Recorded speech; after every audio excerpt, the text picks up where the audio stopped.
Brush কাটার চলে এসছে একটা এমন ব্যক্তির কাছে যার ইন্ট্রোডাকশনের কোনো দরকার নেই। কী নামে ডাকবো? অনির্বাণ প্যান্ডেলওয়ালা, অনির্বাণ দাস? সেটা ওনার থেকেই জানবো। প্রচুর শিল্পী আছেন, প্রচুর মানুষ আছেন যারা প্রথাগত শিক্ষা নেননি ওইভাবে। জীবন থেকে, পরিবেশ থেকে, প্রকৃতি থেকে শিক্ষা নেওয়া যায়। কাশী ভোঁসলেনের এবছরের থিম পাকদণ্ডী। আমাদের বাংলার অত্যন্ত জনপ্রিয় লেখিকা লীলা মজুমদারের আত্মজীবনীর নাম পাকদণ্ডী। তো আমরা লীলা মজুমদারের ওপরেই কাজটা করেছি। আমরা এখানে লীলা মজুমদারের সাল তারিখ, কবে জন্মেছেন, কবে গত হয়েছেন, বা কী কী পুরস্কার পেয়েছেন, কী কী বই লিখেছেন, এই সমস্ত তথ্য দিয়ে মণ্ডপ সজ্জা করিনি।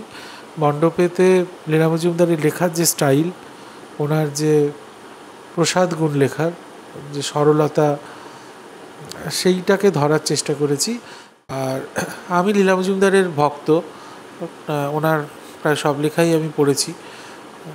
কিশোর সাহিত্যের ওনার অবদান অতুলনীয়। ওনার পেনেটিতে, তারপর নতুন ছেলে নটবর,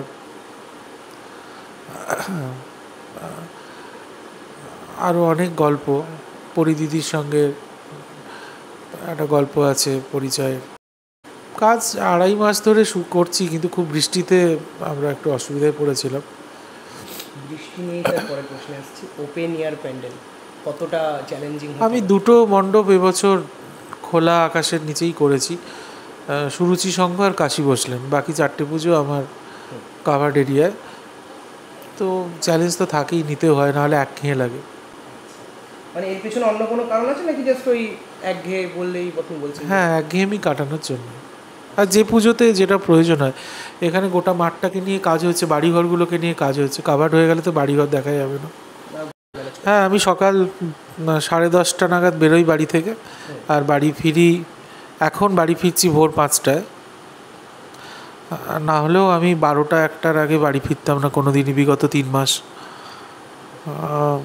সব মণ্ডপেই সমান গুরুত্ব দিয়ে, সময় দিয়ে চেষ্টা করেছি কাজ করার। আমার টিমের সদস্য সংখ্যা প্রায় 400-র ওপর।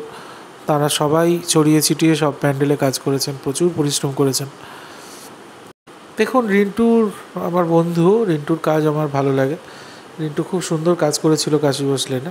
আমি আমার মতো করে করার চেষ্টা করেছি।